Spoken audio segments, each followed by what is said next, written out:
The reckoning is the moment when the truth gets louder than your denial. It's when you can't unsee what you've been trying to ignore, when the story that you've been telling yourself stops holding up under the weight of real life. And suddenly you're staring at what's actually there in your job, your marriage, your bank account, your reflection, and realizing, this is it. This is really where I am right now. Honestly, if this were a movie, this is where the sad piano music would kick in and I would start walking in the rain. A reckoning isn't just an event, it's the recognition, the clarity that slices through everything that you used to believe.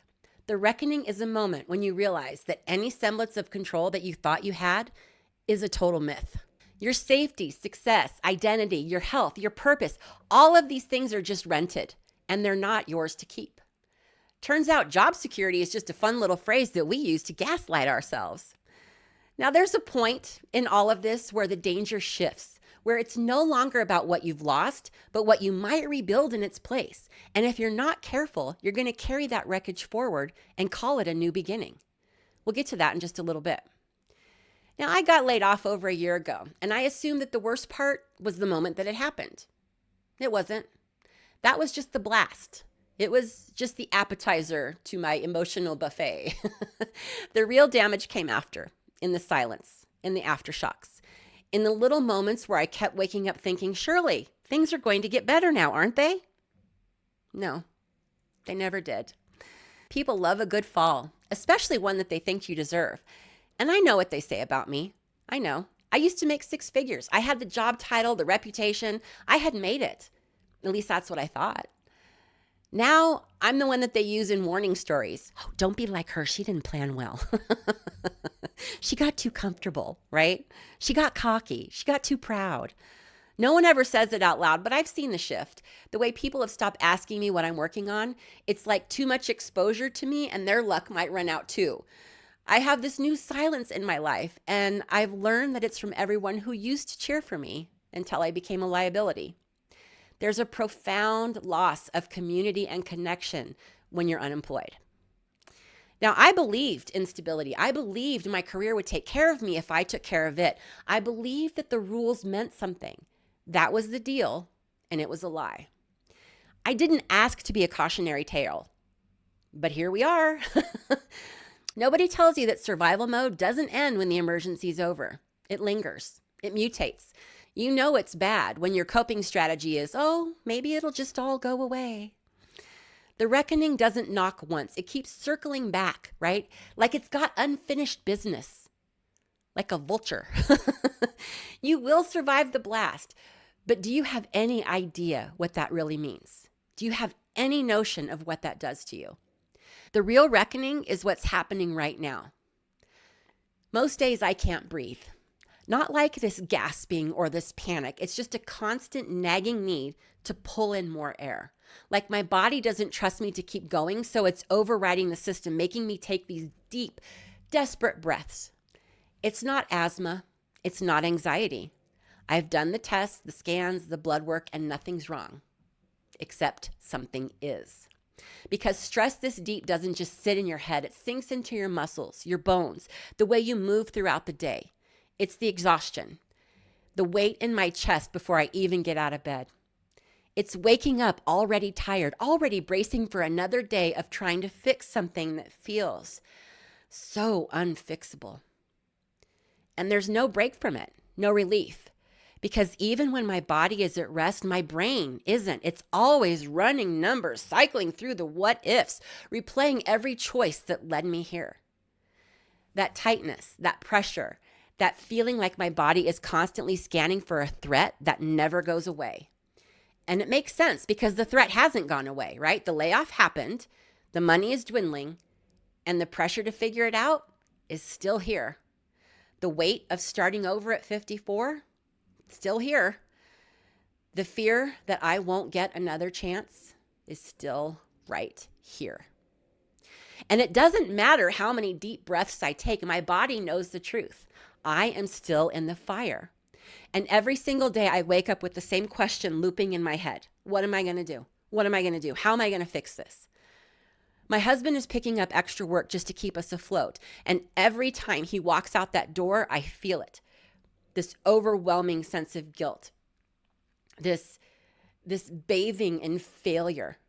There's a part of me that just wants to scream and sob, but breaking down doesn't pay the mortgage. It really is humiliating watching someone you love pick up your slack because your best wasn't good enough. This is what it means to live in the aftershocks. You survive the collapse, but nothing feels stable. Every good day feels like a trick. Every calm moment feels like bait. Have you had that moment where the danger is technically over, but you still can't exhale? Where even peace feels like a setup? Drop your story in the comments. I want to know what your aftershocks look like. I'm not going to lie. I chased the paycheck. I kept thinking that someday I would finally reach it, whatever that is, right? What was I even chasing? Stability? Security? Some kind of finish line where I could finally stop running? I don't know. But I do know this. Whatever I thought I was building wasn't what I imagined. All that climbing and I still ended up here, like none of it even mattered. Doing my taxes recently was a reality check from hell. After I was done, they showed my income from last year compared to this year, and I literally gasped out loud. It's probably a scream, actually. If you've ever wondered what falling off a cliff looks like, well, just know that it comes with colorful little graphs and some cheerful little icons. Thanks, TurboTax. Here's the thing. I genuinely appreciated my life. I knew I had it good, but apparently I didn't appreciate it enough. I got too comfortable, too sure of my abilities and my experience.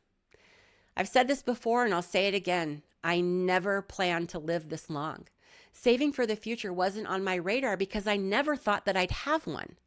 I wasn't reckless. I was just betting against myself. And now I'm still here trying to make it work with less money, less margin, and way less faith in the system. So yeah, the universe or karma or whatever is controlling this dumpster fire clearly had other plans for me. And it's all fun and games until you're the punchline. Am I right?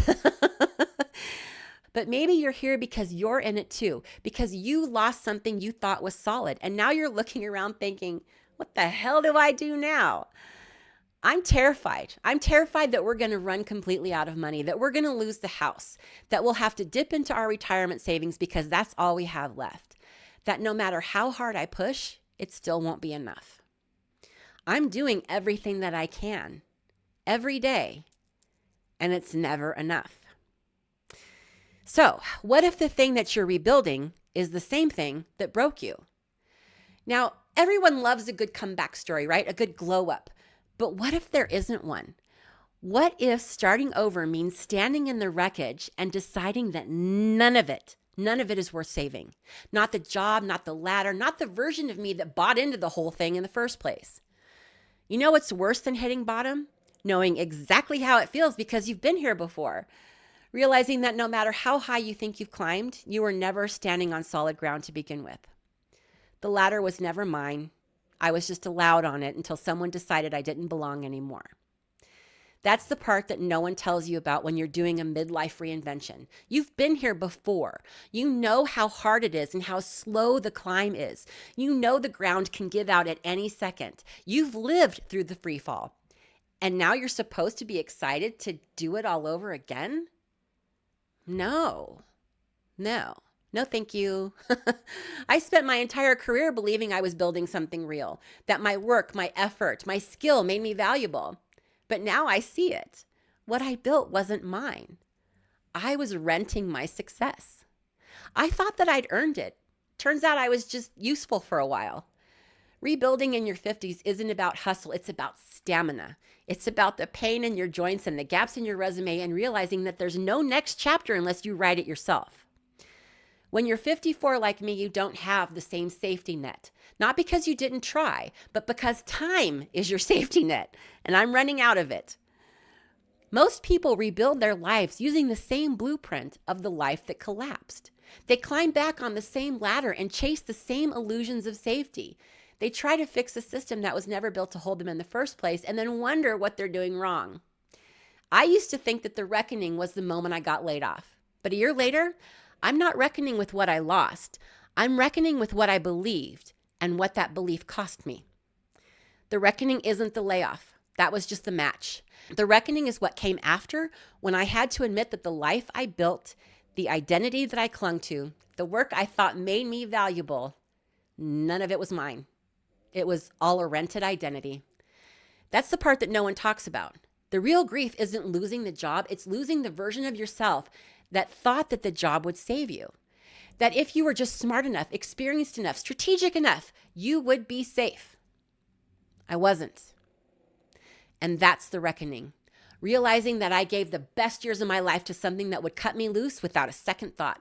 Realizing that I had thought I was climbing the ladder, but the whole time I was disposable. I've spent over a year pushing, adapting, scrambling, and now I'm hitting a different kind of wall. The exhaustion isn't new, but this level of depletion, it is. The stress has gone from a mental game to a physical one. It's in my bones. It's in my breath. It's in my blood pressure. But here's the thing. I don't want my old life back. Not the job, not the ladder, not the version of me who believed that any of this was real. I mourned it. I missed it. I fought like hell to get it back. But now that I've seen what's underneath, the instability, the illusion, the way it all hinges on staying useful to people who don't actually give a damn, I can't unsee it. And I can't go back. I won't rebuild what's already broken. Now, I don't have a neatly packaged comeback story for you. There's no magical turnaround, no neat bow to tidy everything up, no moment where it all just works out, because life isn't like that, is it? I used to think that the reckoning was the worst thing that ever happened to me. But the truth, the real nightmare was living my whole life inside of a lie that I didn't even know I was telling. The reckoning didn't break me. It actually freed me. And now that I see the truth, I'm not going back. Not ever. I'll take exhaustion over illusion any day. Now, you might think that that kind of clarity would give you peace. But oh no, it does not. It gives you decisions, and none of them are easy. But here's what I do know. This is temporary. It's not forever. It just feels like it. I don't know how long this temporary is going to last. I don't know what the other side of this temporary looks like. But I have to tell myself every day that this is not forever. This moment, this exhaustion, this fear, it will change. Not just because it has to, but because it always does. And if I'm still here, that means I still have some moves left to make. That's why I'm making this video, because no one warned me how bad this can get. And I'm not letting anyone else go through this alone. Because I know I'm not the only one that feels this way. And if saying it out loud makes even one person feel less alone, then it's worth it. If you're in this, I want you to have something to hold on to.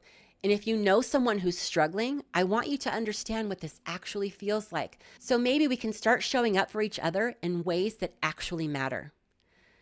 I am so very, very tired of just stay positive speeches. Like optimism is some kind of strategy. Like forcing a smile on my face is going to pay my bills or fix my career or make this weight in my chest disappear.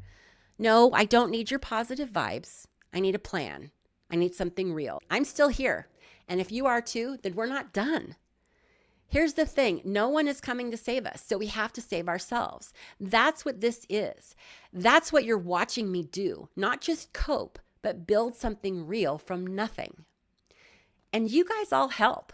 When you share your stories, when you show up in the comments, when you don't look away. That's why I make these videos, why I'm building a workshop, why I offer one-on-one sessions, because nobody deserves to navigate this nightmare in the dark. There's no fake positivity, no pressure, just real conversations about what's next, because damn it, there is a next. This moment is not the whole story. It's just a crappy little chapter. And when the ground feels unsteady, when it feels like nothing is working, when it feels absolutely impossible to move forward, remember that temporary is still temporary. It's not a matter of if things will change. It's just a matter of when. And until then, we keep moving. No one's coming to fix this. Now, my plan A failed. My plan B was don't cry in public. Now I'm somewhere around plan G, but that doesn't have to mean that we're going to do this alone.